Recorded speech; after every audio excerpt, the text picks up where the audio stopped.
안녕하십니까 믿음의 형제자매 여러분. 저는 오늘 이 시간에 계시록의 말씀은 엘리야가 와서 그것을 증거하게 된다 라고 하는 제목으로 여러분께 말씀을 드리겠습니다.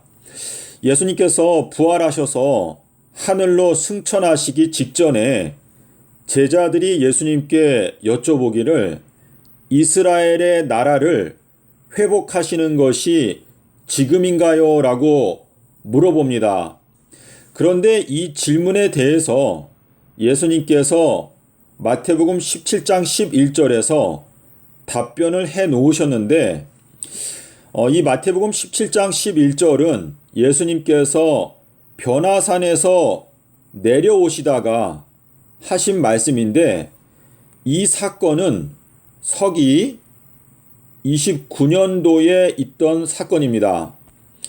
자, 그런데 이 마태복음 14장에 가면 침례 요한이 죽임을 당하는 이야기가 나오는데 침례 요한은 서기 28년도에 죽었습니다.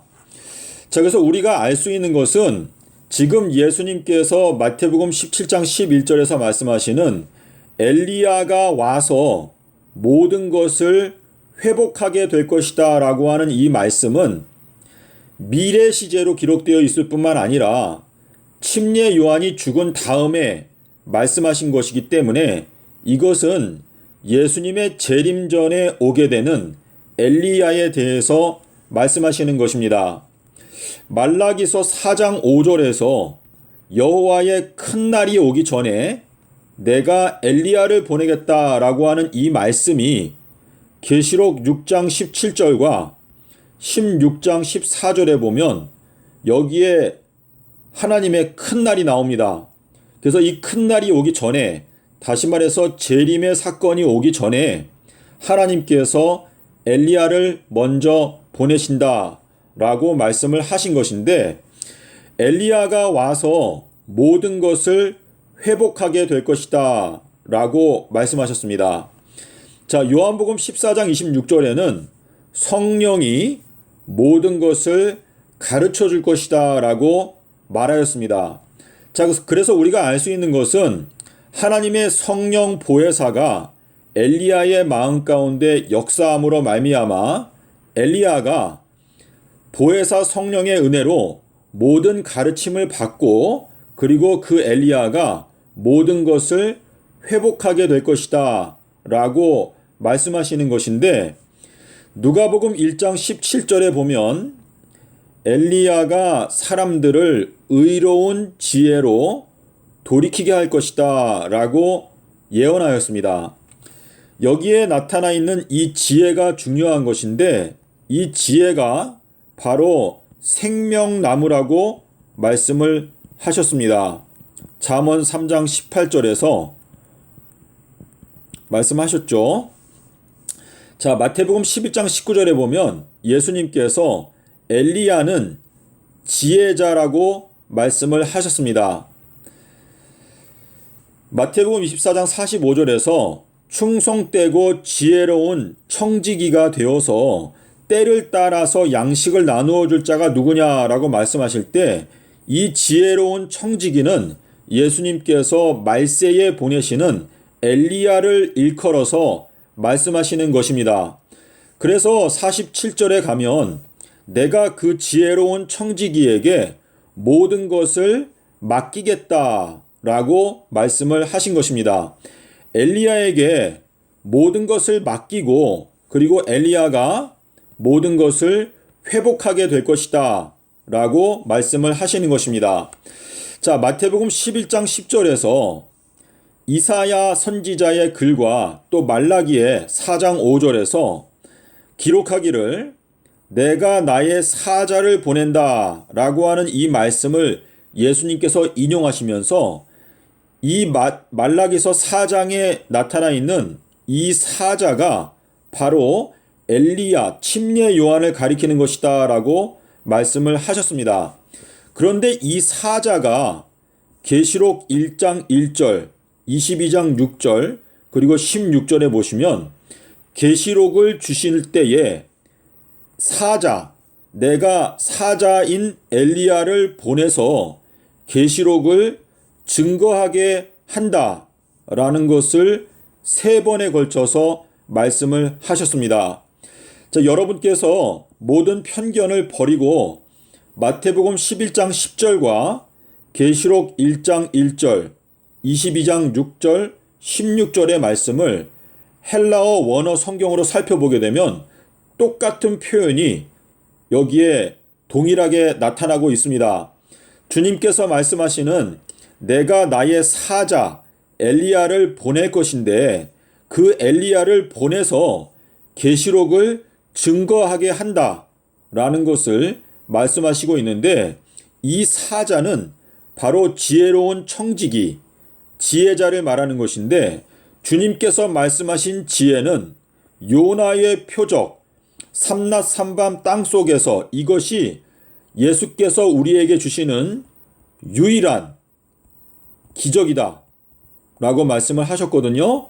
이것이 솔로몬보다 더 큰 지혜가 이 삼낮 삼밤 땅속에 들어있다라고 말씀하셨기 때문에 2022년도는 엘리야의 해입니다.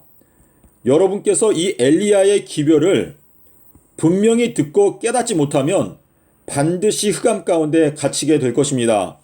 엘리야가 증거했던 기별은 주의 길을 곧게 하라.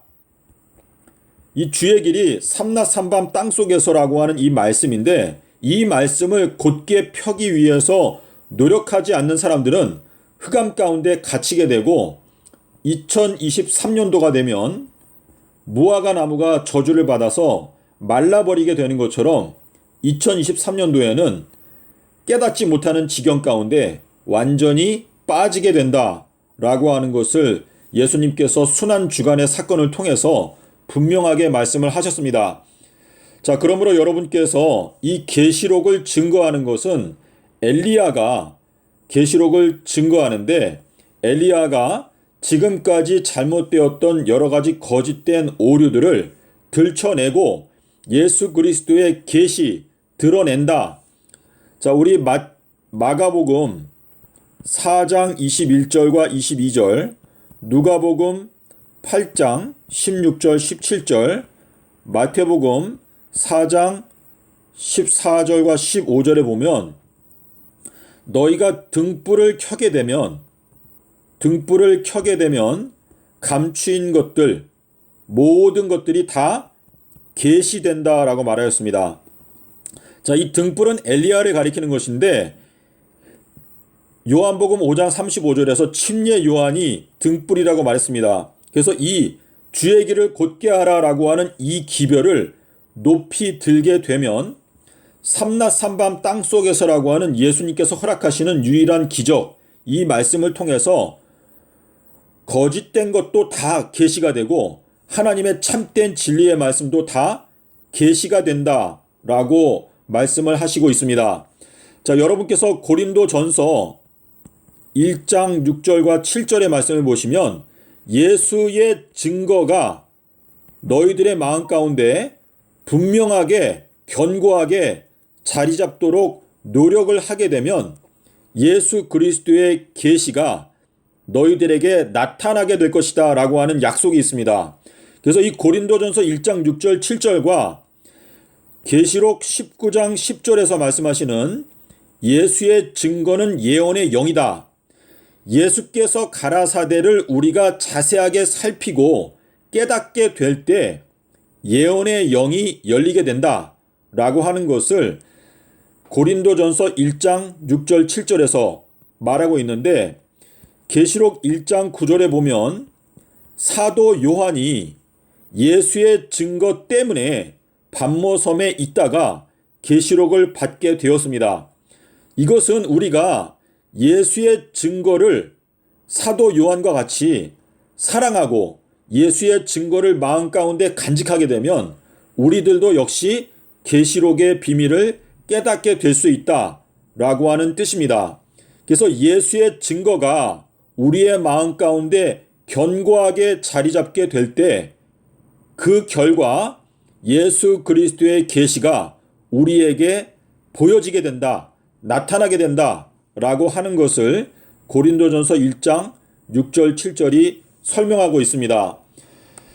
자, 그러므로 여러분께서 2022년도에는 나는 반드시 엘리야의 기별을 깨닫고 구원의 방주에 들어가겠다라고 하는 결심을 하시고 삼낮 삼밤 땅속에서 이 예수님의 지혜를 배우기 위해서 철저하게 노력하시기를 바랍니다. 감사합니다.